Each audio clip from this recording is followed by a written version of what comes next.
All right, let's go to Daniel chapter 2. Ну хорошо, откроем Даниила 2 главу. And we'll see what happens with this dream. И посмотрим, что же случилось с этим сном. Что посмотрим? Давайте прочитаем первые 3 стиха. А за другого року Навуходоносорського царювання приснилися Навуходоносорові сни, і занепокоївся дух його, і сон його утік від нього. І сказав цар покликати чарівників та заклиначів і чаклунів та халдеїв, що розповіли цареві його сни. І вони поприходили і поставили перед царям, і постали перед царським обличчям. Okay. So, that's verses 1 through 3? Yeah. Okay. 3, да, 3. So, reading from your notes, this is Nebuchadnezzar's second year, 603 BC. Итак, сказано, да, у вас в заметках, второй год царствования Навуходоносора, это 603 год до нашей эры. Remember in chapter 1 it was 605 BC? Помните, в первой главе был 605 год, да, когда их забрали в плен. Some people have a problem with it because of the 3 years of schooling that the children were put in. У некоторых людей возникают проблемы с этим местом, потому что они говорят, так подождите, обучение этих еврейских молодых людей тянулось 3 года. But I pointed out the flexibility of the language and the fact that they can have 3 school years. Ну, и я уже упомянул, да, что как бы там нам нужно с некоторой степенью гибкости рассматривать эти 3 года, то есть они могли их быстрее пройти. In 605, 604, 603. Это могло быть так, 605, 604, 603 год. And so we don't really have a problem unless, I don't think we really have a problem at all. Ну, я не вижу большой проблемы здесь вообще. Because the boys are already graduated and in government service here. Потому что мы видим, что здесь уже эти ребята выпускники, они уже на государственной службе. But they also seem to be, ignored. Но кажется также, что их немного игнорируют. Matter of fact, they are probably in a back office somewhere in a side building, hidden away. Они, скорее всего, где-то там сидят в каком-то заброшенном офисе, где-то на заднем дворе, там, в каких-то закоулках, не закоулках, но в дальних коридорах. We're not even going to see them until verse 13 when they go looking for them. Мы даже не видим их до 13 стиха, когда мудрецы начали искать Даниила и его товарищей. So my suspicion is when they get this job that the magicians and conjurers are not very happy about these Hebrew children.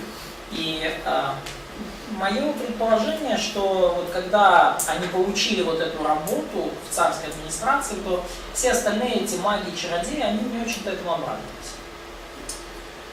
So in your notes I gave you some study points on these supernatural advisory board. И вот в ваших заметках я вам там привел некоторые пункты по поводу этого, да, Министерства экстрасенсов или Комитета советников по сверхъестественным делам. Including magicians, conjurers, sorcerers, and Chaldeans. Включая магов, заклинателей, колдунов и халдеев. And if you want more on that, you can research. It is interesting, but it won't be on your test. Да, ну если хотите больше об этом узнать, можете исследовать еще немножко сами, но этого в экзамене не будет. But we understand that they are using demons, they're using fallen angels in order to try to learn things about the future. Но мы видим, что, скорее всего, они использовали демонов, они использовали падших ангелов, чтобы узнать что-то о будущем. And of course, God is going to thwart everything that they attempt through His servants here, through Daniel and his friends. И, конечно же, мы видим, что здесь Бог просто как бы воспрепятствует им и наоборот откроет двери Даниилу и его друзьям для того, чтобы они были более успешны. Most of what these guys do is all phony anyway. Но на самом деле большая часть того, чем занимались эти маги, прорицатели и прочие шушера, это в любом случае глупости и очковтирательство. And Nebuchadnezzar knows that. He knows that they're a bunch of liars. И Навуходоносор знает это. Он понимает, что они просто кучка лжецов. Because he's not going to tell them what the dream was. Поскольку он, даже видите, он говорит, я не скажу вам, какой был сон. All he says is, I had a bad dream. Все, что он сказал, плохой сон мне снился, ребят. He says, you tell me what the dream was, and then you tell me what it means. Вы скажите мне, какой был сон, и вы скажите мне, что это значит. And they said, no, no, no, you tell us what the dream was, then we'll tell you what it means. И они сказали, нет, нет, нет, нет, нет, ты нам скажи, какой сон, а мы тебе скажем, какое значение. And he says, no, you tell me the dream. И он говорит, нет, это вы мне скажете сон. So in verse 5, И в стихе 5 he's very serious. He's going to tear them limb from limb. он очень серьезно настроен, мы видим, что он угрожает изрубить их в куски And your houses will be made a rubbish heap. и превратить их дома в развалины. Okay, that's pretty serious. Ну, это серьезная угроза. I don't want to have my arms and legs ripped off. Я не хочу, чтобы мой дом обратился в развалины. But if you tell me the dream and its interpretation, you will have this great reward. Но, говорит, если расскажете мне сон и значение его, то получите от меня великую награду. And they try again in verse 7, please tell us the dream. И они вторично отвечали и сказали, да скажет царь рабам своим сновидением, и мы объясним его значение. Nebuchadnezzar says in verse 8, you're just stalling for time. И в 8 стихе царь отвечает, вы просто хотите выиграть время. Okay, you're just trying to slow down the class. Вы хотите просто замедлить занятие. And it's not going to work. Не получится у вас. And so then they cry and they pout that it's not fair. И потом они начинают вопить, кричать, что все это несправедливо. In verse 10 they say, no man on earth could do this. В 10 стихе они говорят, что ни один человек на земле не может это сделать. And there's never been a king or a pharaoh or anyone that ever asked their magicians to do something like this. И они говорят, никакой царь еще, никакой там фараон, повелитель не требовал ничего подобного от своих придворных чародеев и гадателей. Only the gods can know. Только Бог может знать. Now it's interesting because these guys are unbelievers, Интересно, что вот все эти люди, они неверующие. but they're starting to prepare Nebuchadnezzar for the gospel. Но интересно, что именно они начинают готовить уже Навуходоносора к слышанию Евангелия. Because when they say only the gods can know this, Потому что когда они говорят, что никто, кроме богов, не может открыть царю сон, they're actually preparing for when Daniel comes in and says, there's a God in heaven. они уже тем самым готовят сцену Даниилу, чтобы он пришел и сказал, что вот есть Бог небесный. Not multiple gods, one true God. Немного там богов, там-сям, а один подлинный истинный Бог. And He's a God of truth. И он Бог всякой истины. And He is revealing the future in this dream. И он являет будущее в этом сне. So these magicians are evangelizing in a way they don't understand. И вот эти маги и заклинатели, они евангелизируют таким образом, что даже сами этого не понимают. And I'm sure they don't mean to. Я уверен, что они не нарочно это делают. They're just whining and pouting. Они просто как бы скулят и пытаются как-то взять царя на жалость. Almost like little whiny children. Ну, точно так же, как обычно маленькие плаксивые детки. Okay. Anyone has children? Nobody has У children? кого-то есть дети? Вова has You've son. been married long enough to have children. You don't have children? No, okay. Вова has son. Both of them. Okay, you have. So children like to whine and complain. То есть дети любят жаловаться, жалиться, вопить, кричать и всякое такое. And they make excuses. И они любят как-то делать отмазки и какие-то извинения приводить, почему там то или это нельзя сделать. Because they have sin natures, they need to be saved and learn the Word of God. И все это по причине греховной природы, конечно, им нужно спасение, им нужно знать Слово Божье. So, anyway, these guys are whining like children. Ну, тем не менее, вот эти вот сейчас, они просто верещат, как дети, и пытаются взять царя на жалость. So Nebuchadnezzar says, that's it, go kill them all. В конце концов, Навуходоносор выходит из себя, говорит, все, довольно, идите, убейте всех. He's not just firing the entire department, he wants them all executed. Он не просто увольняет все министерство, он хочет, чтобы их всех казнили. And so the decree goes out and they start looking for Daniel and his friends. И выходит такой указ, выходит повеление, и они начинают искать Даниила и его товарищей. Now verse 13 is interesting to me, that tells me that they're not nearby. И 13 стих, like verse 13, yeah? Uh-huh. Tells them that we're nearby. I'm sorry, repeat the phrase, please. point 8 in the notes. Окей. Стих 13 вообще интересен, что в Данииле здесь объявляет царю, что сон... Навуходоносор дает приказ казнить всех мудрецов по всей империи. So even though they were in his service, and even though they were 10 times better, they were still separated from these other magicians. I got it. Простите, 8 пункт. Да, Даниил, Анания и Мисаил, они не присутствовали среди магов. То есть даже несмотря на то, что они были как бы рядом с ними находились, да, в одном здании, наверное, но они были отделены от этих магов, чародеев и заклинателей. I think it reflects the desire to not be defiled. И, возможно, это указывает нам на стремление Даниила и его друзей не оскверняться. I also expect that the other magicians were very happy to have them out of the way. И я также думаю, что другие вот эти министерства экстрасенсов очень счастливы были держаться подальше, ну и заткнуть их в угол, вот этих вот и пронырливых евреев. But now that the order comes to have them all killed, they've got a problem. Но теперь уже, когда вышло повеление всех их убить, у них возникают проблемы. Again, like we saw last chapter, Daniel replies with discretion and discernment. I like verse 14. И опять же, когда мы видим ответ Даниила, то мы видим здесь очень в его словах развлечение и мудрость. Обратился с советом и мудростью к Иову. And that's reflective of what he did when he asked about the diet, when he suggested a test. Да, и это вот очень похоже, да, вот отражается та же самая черта характера, какую мы видели, когда он обратился с просьбой к начальнику евнухов о диете особой, о там, испытании 10-дневном. So Daniel has really developed a skill for answering with discretion and discernment. То есть Даниил действительно в себе развил вот этот особый навык, да, обращаться к вышестоящим с советом и мудростью. And when he learns about the dream, he says, "Give us some time. We're going to pray, and we're going to get an answer to this dream." И когда он узнает про этот сон, он обращается к Ариоху, начальнику телохранителей. Ариох, дай нам немножко времени, мы помолимся, и мы попробуем дать ответ на что-то здесь. And so in verses 17 and 18, they have a prayer meeting. И в 17-18 стихе мы видим, что у них молитвенное собрание случилось.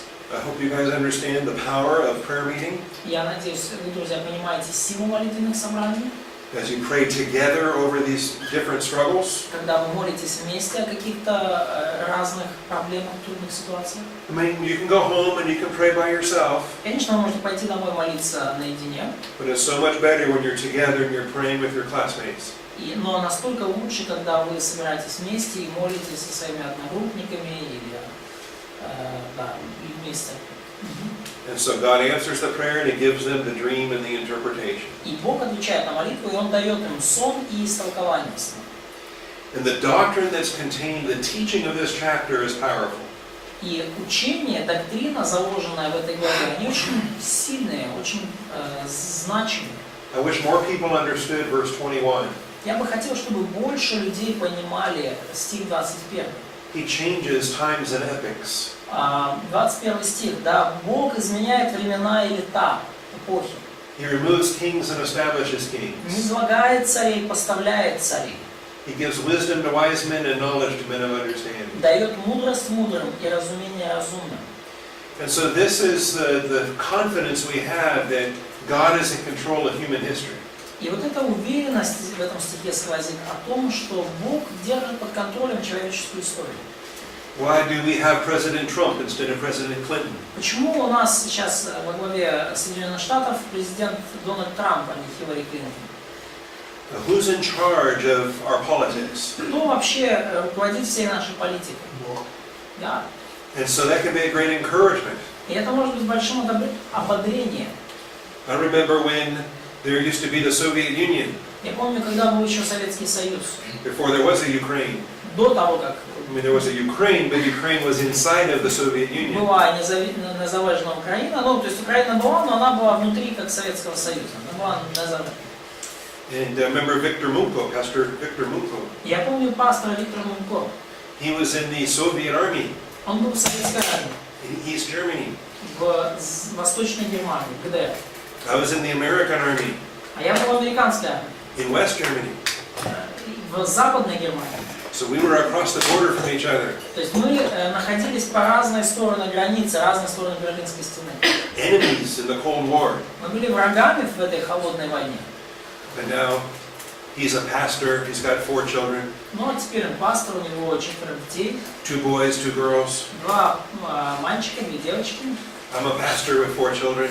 Я пастор, тоже с 4 детьми, 2 boys, 2 girls. 2 мальчика, 2 девочки. Anyway, it's fun to see how God controls history. То есть, так или иначе, очень забавно наблюдать за тем, как Бог управляет историей. And it can be a source of great faith. Faith. Faith. Да. И это может стать для нас источником укрепления в вере, источником сильной веры. Especially if Ukraine and Russia are having problems. Особенно в таких ситуациях, как, например, вот Украина сейчас с Россией большие проблемы. But our faith is not in a president. Но наша вера покоится не на президентах. God is the one that changes times and epochs. Именно Бог изменяет времена и лета. He removes kings and establishes kings. Он низвергает царей, поставляет царей. And this is the truth that Daniel is going to reveal to Nebuchadnezzar. И вот это та истина, которую Даниил открывает Навуходоносору. God is the one that knows all of the future because he's planned everything. Именно Бог дает познание будущего, потому что он уже спланировал все. So Arioch is able to go to Nebuchadnezzar and stop the execution. И Ариох смог как бы увидеться с царем и приостановить операцию казни. And Daniel stands before Nebuchadnezzar. И Даниил предстал перед Навуходоносором. And I like this when the king says, "Can you tell me the dream?" И мне вот нравится это, как когда царь спросил Даниила, можешь ли ты сказать мне сон, который я видел? Царь сказал Даниилу, да? Daniel answers and he says, "There's a God in heaven." И мне нравится, как Даниил отвечает. Он говорит, что есть на небесах Бог, 28 стих. He says, "Your magicians are useless." Даниил говорит царю, твои все эти мудрецы, обаятели, тайноведцы, гадатели, они совершенно бесполезны. But there is a God in heaven who reveals mysteries. Но есть на небесах Бог, открывающий тайны. So the mystery has been revealed to me not because I'm special. То есть тайна это была открыта мне не потому, что я такой особенный. The mystery was given to me to give to you. Тайна была открыта мне Богом, чтобы я объяснил ее тебе. God wants you to know what this dream is about. Бог хочет, чтобы ты знал, о чем этот сон. So starting in verse 31, he tells him the dream. Начиная с 31 стиха, Даниил рассказывает Навуходоносору его сон. The dream was a great statue. Он говорит, сон был у тебя такой, царь. Была вот эта великая статуя, истукан. Extraordinary splendor, appearance was awesome. В чрезвычайном блеске стоял он перед тобой, и страшен был вид его, этого истукана. The head was made of fine gold. Голова была из чистого золота. Breasts and arms of silver. Грудь и руки его из серебра. Belly and thighs of bronze. Чрево его и бедра его медные. The legs were iron. Голени его железные. Feet were partly iron, partly clay. Ноги его частью железные, частью глиняные. Is this a lucky guess? Слушайте, это что, он просто пальцем в небо ткнул? No one's going to guess this. Who would guess this? Ну, никто как бы не будет так угадывать. Никому такая догадка в голову не придет. But since God is the one who is sending this dream, Но поскольку именно Бог послал этот сон, and God knows everything, и Бог знает все, God is, through Daniel, explaining what this dream was and what it's about. то Бог через Даниила объясняет весь этот сон, к чему он относится. Because the dream doesn't stop there. Поскольку сон на этом не останавливается. After looking over the statue from head to toe, he sees the statue destroyed. После того, как Навуходоносор увидел всю вот эту статую с макушки до пальцев ног, он видел разрушение этой статуи. He sees a stone that's cut without hands. Мы видим, что камень оторвался от горы без содействия рук. It's cut, it's shaped, it's fashioned without any hands. И этот камень был вообще как бы сотворен, вырезан без содействия рук. Он не рукотворен. and it's thrown down to the earth. It hits the statue on the feet. И этот камень ударил истукана в железные и глиняные ноги. Then the whole thing is destroyed. И вся эта конструкция разлетелась на части. Verse 35 stipulates the iron, clay, bronze, silver, gold, all were crushed at the same time. И в 35 стихе вот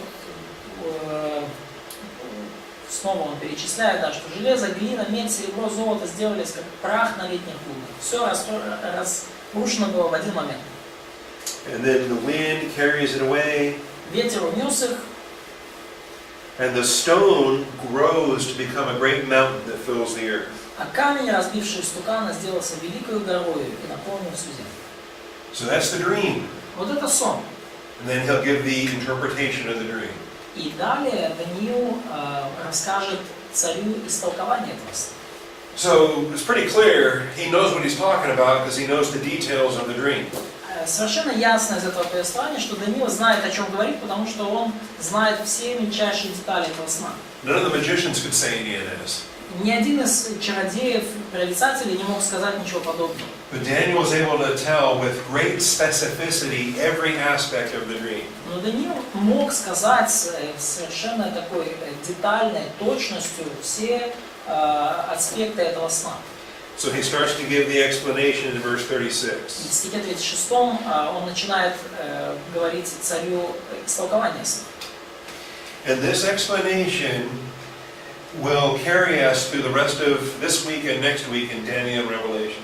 И это разъяснение, оно поможет нам пройти вот сегодня, вот эту неделю и следующую неделю, когда мы будем изучать Откровение. The understanding of this statue in chapter 2 will bless us again in chapter 7 with 4 beasts. Понимание вот этой статуи во 2 главе сильно благословит нас при изучении 7 главе и всех этих зверьков.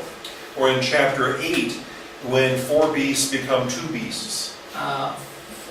Beast number 4 become... 4 of the beasts become 2. Ага, да. Или, например, 8 глава, когда 4 зверя станут 2. And we'll talk about that tomorrow, but that's beast number 2 and beast number 3. We get focused on those 2 beasts in chapter 8. Но мы поговорим еще о 8 главе на следующей, на этой неделе, и мы увидим, как там 2 и 3 звери в этой главе представлены. And then in chapter 11 we focus in on one beast all by himself. И в 11 главе мы сфокусируемся лишь на одном звере, самом по себе. Which is the 3rd beast from chapter 7. Это будет 3 зверь из 7 главы. And so all of this comes back to chapter 2 with the statue, and it's important that we understand it here. Но все это так или иначе корнями своими уходит вот во 2 главу, вот в этого истукана, и очень важно для нас понять, о чем тут речь. So, questions? Вопросы? Okay. That was the dream, now here's the interpretation. Итак, это был сон, и вот какое его толкование. You, O king, are the king of kings. Ты царь, царь царей. Now that's important, king of kings. Это важно, царь царей. You know anybody else that's called king of kings? Кого-то еще называли царем царей? Jesus is going to be the king of kings and lord of lords. Ну, Иисуса назовут царем царей, Господом господствующим. But this is something new that's happening here with great empires that are rising. Но нечто новое сейчас происходит, когда вот восстает, возвеличивается вот эта новая империя. And the Babylonians, the Persians, the Greeks, and the Romans will all be king of kings in their titles. И вавилоняне, персы, греки и римляне, все они в своих вот титулах будут такими царями царей. Because they're going to have kings underneath them while they rule their empires. Поскольку вот эти сверхдержавы, когда они будут вот, править, и эти империи будут распространяться, цари будут у них в подчинении. Цари более мелкие будут у них в подчинении. So verse 37 says, You, O king, are the king of kings, to whom the God of heaven has given the kingdom, the power, the strength, and the glory. 37 стих говорит, ты царь, царь царей, которому Бог небесный давал царство, власть, силу и славу. So why did Babylon conquer everybody? Почему Вавилон завоевал всех? Not because they were so smart or so powerful. Не потому, что они были такие умные или такие могущественные. God did it. Бог сделал это. God gave the victory everywhere Nebuchadnezzar went. Бог давал победу, куда бы ни отправлялся Навуходоносор. In verse 38, wherever the sons of men dwell, or the beasts of the field, or birds of the sky, he has given them into your hand, and has caused you to rule over them all. You are the head of gold. В 37 стихе говорится, что Бог дал и всех сынов человеческих, и где бы они ни жили, зверей земных и птиц небесных, Он отдал в твои руки, поставил тебя владыку над всеми ими. Ты — это золотая голова. So we have symbolism, right? Apocalyptic literature has symbolism. То есть мы видим вот этот символизм, да, в апокалиптической литературе очень много символизма. Мы говорили об этом. The head of gold is a symbol that represents something else. Золотая голова — это символ, она символизирует нечто другое или кого-то другого. Да? But we don't have to think about it ourselves or make up our own answers. Но нам не нужно как бы что-то себе измышлять, нам не нужно выдвигать какой-то собственный ответ, что бы здесь означала золотая голова. We can just look at verse 38 Нам надо просто посмотреть 38 стих. and say, hey, Nebuchadnezzar is the head of gold. И, Навуходоносор — это золотая голова. Nebuchadnezzar the king, but also Babylon the kingdom. Навуходоносор как царь, но и Вавилон как царство. A lot of times kings and kingdoms are used interchangeably. Очень часто имена царей и названия их царств используются взаимозаменяемо. We can say, what's Russia going to do next? То есть мы можем сказать, какое же следующее, что же дальше отмочит Россию. Or we can say, what is Putin going to do next? Или можем сказать, а что же дальше отмочит Путин. And we're using them interchangeably. И мы используем Россию и Путин взаимозаменяемо. Same thing with Nebuchadnezzar and Babylon, interchangeable. То же самое с Навуходоносором и Вавилоном. Взаимозаменяемые, по сути, термины в данном контексте. In verse 39 we read, after you there will arise another kingdom inferior to you. В 39 стих. После тебя восстанет другое царство ниже твоего. So we understand we're talking about you, Nebuchadnezzar, but also you, your kingdom of Babylon. И мы понимаем, что здесь говорится, ты, Навуходоносор, да, после тебя, но также после тебя это после твоего царства, после Вавилона. And then that other kingdom that arises after you is going to be silver instead of gold. И говорится, что 39 стих, после тебя восстанет другое царство, но ниже тебя, оно будет из серебра, и следующее будет из меди. Then another third kingdom of bronze. Да, третье царство будет из меди. The belly and thighs are of bronze. Да, то есть вот как бы живот и бедра, да, это бронзовое царство. So he's giving us the explanation for these symbols. We don't have to invent them ourselves. И поэтому нам уже в тексте дается объяснение этих символов. Нам не нужно придумывать что-то, изобретать велосипед здесь. And then there's a fourth kingdom as strong as iron. И далее четвертое царство, крепкое как железо. Inasmuch as iron crushes and shatters all things. Ибо как железо разбивает и раздробляет все, так и оно. Sometimes in ancient history we talk about the Bronze Age and the Iron Age. Иногда вот изучая древнюю историю, мы говорим про железный век, бронзовый век. And they represent stages of history when civilizations had that kind of technology for their weapons. И когда ученые, археологи особенно об этом говорят, они подразумевают исторические определенные этапы, периоды, когда технологии достигали уровня, что они могли работать с этими металлами. Part of why the Philistines conquered so well is because they had iron weapons when they invaded Israel. Одна из причин, почему филистимляне так успешно воевали, вот, когда они там вторгались в Израиль, это потому, что у них было железное оружие. So here comes iron that's going to crush the bronze when Rome replaces Greece. То есть вот приходит это железо на смену меди, и это происходит тогда, когда Рим завоевывает Грецию, да, Рим покоряет Грецию. I'm getting a little ahead of myself in the explanation here, but we have gold, silver, bronze, and iron. Ну, я, может, немножко сейчас забегаю вперед, но вот видите, у нас последовательность: золото, серебро, медь, бронза и железо. And we understand that these are a succession of kingdoms. И мы видим, что вот определенная последовательность, преемственность этих царств имеет место. And so in part, we are using hindsight in order to fill in some explanations here. Hindsight, our history. We understand history. И мы немножко вот уже используем историю, известную нам, для того, чтобы дополнить данное в Писании разъяснение. And these little publishing blurbs that you have in your Bible text. И вот в вашем библейском тексте есть вот такие, ну, по крайней мере, в современных переводах подзаголовки, да? They're called pericope headings. Их называют заголовки абзацев или заголовки ну, таких смысловых блоков. But they're not in the Bible. Но они, конечно же, не в Библии самой, не в оригинале. They're added by Bible publishers later on. Они позже добавлены редакторами изданий библейских. But in this case, I agree because they're accurate in what they're portraying here. Но в данном случае я с ними совершенно согласен, они очень точно разъясняют, о чем же тут говорится. So we have the head, which is Babylon, the chest, which is Persia. Итак, мы видим золотую голову, это Вавилон, мы видим грудь и руки, это Персия. Persia is usually referred to as medieval Persia. Персию обычно называют Мидо-Персия. Greece, Греция дальше. which was technically a Macedonian empire leading the Greek soldiers. Но технически говоря, это просто империя Александра Македонского, которая, скажем так, распространила по миру и была завоевана усилиями греческих солдат. And then Rome is the kingdom of iron. Ну и, конечно же, Рим – это железное царство. Okay, and so there is a picture, Хорошо. И вот такая вот картинка. which is better than my artwork. Она получше, чем если я нарисовал. I can admit that, it's better than my artwork.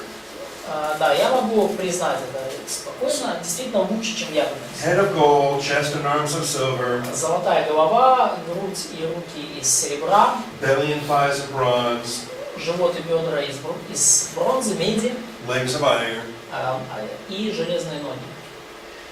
feet of clay and iron together. И вот ступни, да, или пальцы на ногах, они и из меди, и из железа, и из глины.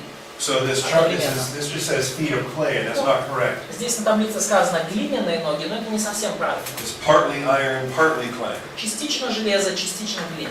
And that's the most important thing of the whole chapter. И это самое важное во всей главе. Okay? Because when the gold gives way to silver, guess what? There's no more gold. Потому что когда золото сменяется серебром, угадайте, что происходит. Золота больше нет. The chest is a chest of silver. А грудь, там, нагрудник, да, он серебряный. It's not partly gold, partly silver. Он не частично золотой, частично серебряный. It's totally silver. Он полностью серебряный, нагрудник.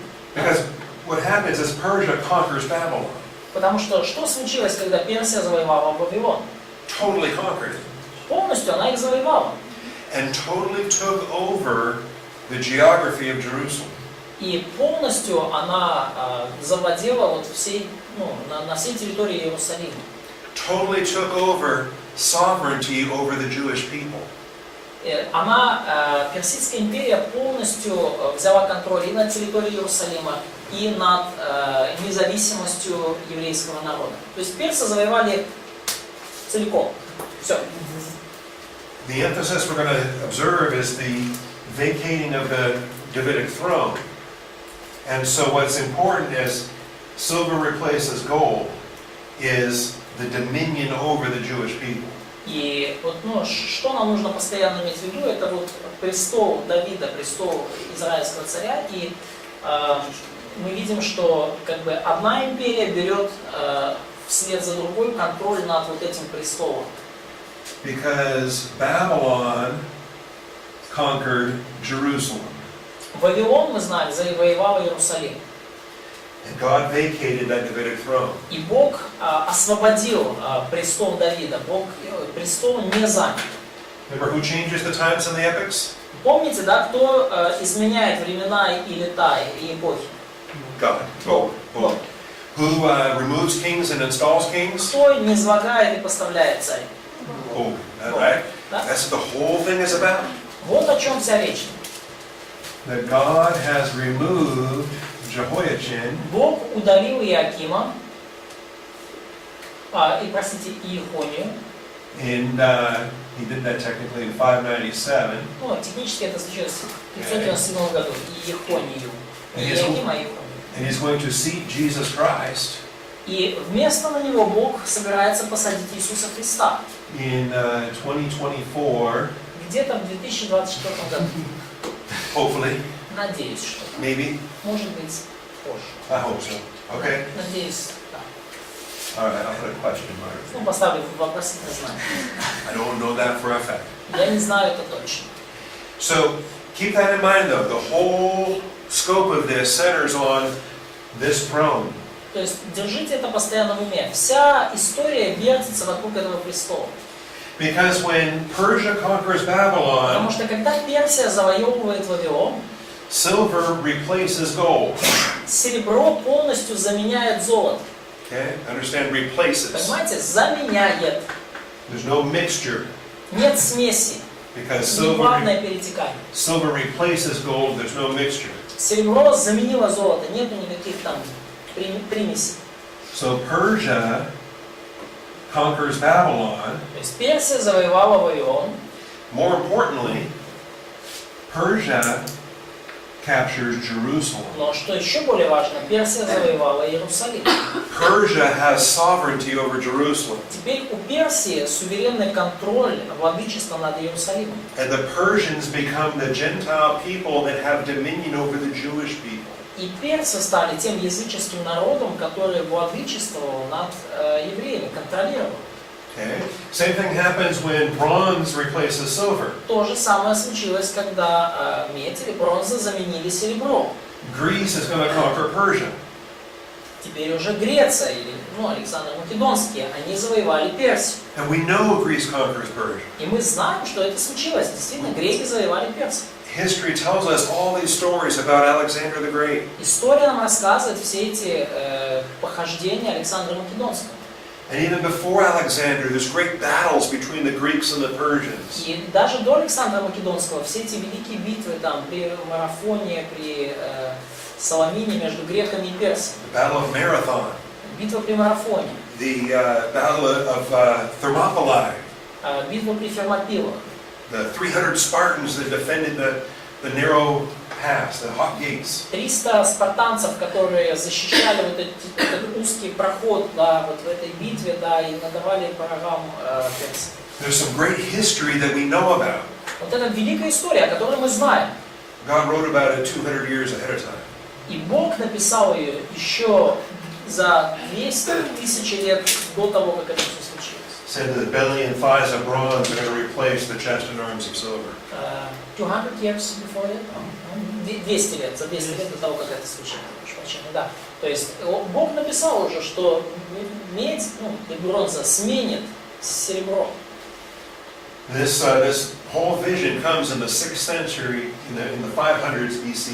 Все это видение, оно приходит Навуходоносору в 6 столетии, там, в 590 там, каком-то, да?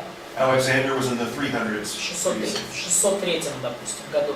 А Александр Македонский был в 300-х годах. То есть за 300 лет, считайте, до всех событий. So Greece conquers Persia. Итак, Греция завоевала Персию. We're going to learn about this in Daniel chapter 10, by the way. Мы, кстати, об этом узнаем еще в Даниила 10 главе. Also Daniel chapter 8, when the goat kills the bear. И также в Даниила 8 главе, когда мы читаем о том, как козел забил барана, да? Овна. God writes about it 200 years ahead of time. И Бог записал об этом за 200 лет до того, как это случилось. Not only does he conquer Persia, but he also takes control of Jerusalem. Но греки не только завоевали Персию, они еще и взяли контроль над Иерусалимом. In fact, there are legends that when he walks into Jerusalem, the Jewish elders greet him with a copy of the book of Daniel. И есть даже легенда, что когда Александр Македонский уже был на подступах к Иерусалиму, навстречу ему вышли еврейские старейшины с копией книги Даниила. They welcomed him because they knew that the Greeks were replacing the Persians. Они его приветствовали с хлебом солью, в плане, что они очень благожелательно к нему были, потому что они знали, что вот это происходит написано, греки заменяют персов. And Alexander was a bit of a maniac. Александр был немножко параноик. He liked the idea of a God writing about him. Да, то есть, не параноик, у него была немножко как мания величия, да? И вообще ему понравилась идея того, что Бог о нем написал. And he treated the Jews very well. И он очень здорово, благодаря этому, обходился с евреями. Which is why he was given so much success. И это одна из причин, по которой Бог даровал ему такой успех. That verse in Daniel says that he would rule over the whole world. И стих в книге Даниила говорит, что вот эта империя будет править над всем миром. Verse 39, the third kingdom of bronze which will rule over all the earth. Да, 39 стих говорит, что еще третье царство медное, которое будет владычествовать над всей землей. So Alexander is given a maximum domain greater than any before him. Александру Македонскому была дана вообще самая распространенная большая территория правления, больше, чем кто бы то ни было до него. Okay? And I find it interesting because it parallels how kindly he treated the Jewish people. И мне вот как бы очень интересно читать этот текст и читать одновременно другие источники, которые говорят о том, как хорошо он относился к евреям и как он был добрый. Genesis 12:3 says, I will bless those who bless you, and the one who curses you I will curse. А в Бытии 12 главе 3 стихе говорится, что я благословлю благословляющих тебя и проклинающих тебя прокляну. And I think we see that played out with Alexander's blessing the Jewish people. И я думаю, что вот этот принцип сработал здесь прекрасно в том, как Александр Македонский благословил евреев и как Бог благословил его. Rome.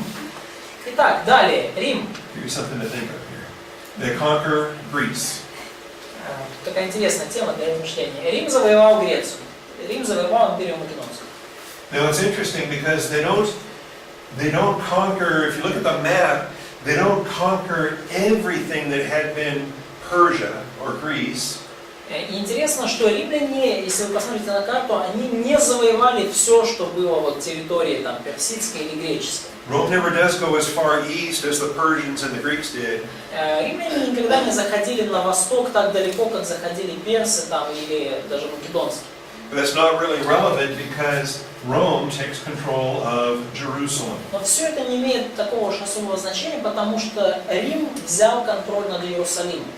Pompey moves in and takes Jerusalem. Помпей, один из там, высокопоставленных генералов, он входит в Иерусалим и завоевывает. And it comes under the Roman dominion ever since. И с того времени Иерусалим попадает под римское владычество. And so iron replaces bronze. Итак, железо заменило медь. And it's completely iron. There's no bronze mixed in. И это полностью железо. Никакой там меди или бронзы там и нету, никаких примесей. Ага, подожди, это далее будет. Okay. Now what I want you to think about while you're on your break, and what we're going to talk about when you come back, Но вот о чем я хочу, чтобы вы подумали на перерыве, о чем мы поговорим после перерыва. is that something new is happening with the feet. Что-то новенькое, необычное происходит с этими ногами. It's not a fifth kingdom, Это не какое-то пятое царство, because it's not. Okay. поскольку это не пятое царство. It's not a clay kingdom that replaces iron. Это не глиняное царство, которое замещает собой, заменяет собой железное. It's not a fifth people that takes control of Jerusalem. Это не пятый какой-то народ, который берет власть над Иерусалимом. It's not a fifth empire that replaces the Roman Empire. Это не какая-то пятая империя, которая заменяет Римскую империю. And it's not a replacement of clay with no more iron at all. И это не какая-то, не то чтобы глина полностью заменила собой железо, и железа больше не осталось. Remember, silver replaced gold with no more gold. Помните, серебро заменило железо, серебро заменило золото, и золота больше не осталось. And bronze replaced silver with no more silver. И медь заменила серебро, и серебра больше не осталось. And iron replaced bronze with no more bronze. И железо заменило медь, и меди больше не осталось. So those activities were involved in empires conquering other empires. То есть все вот это происходило, символизируя, как одни империи завоевывали другие. But that's not what happens when the clay arrives. Но что-то совершенно другое происходит, когда мы видим эту глину. It's something different with the clay. Что-то другое там, что-то иначе происходит. And that's what we'll talk about after your break. So take 10 И вот о minutes. чем мы поговорим, когда вернемся с перерыва, 10 минут у нас.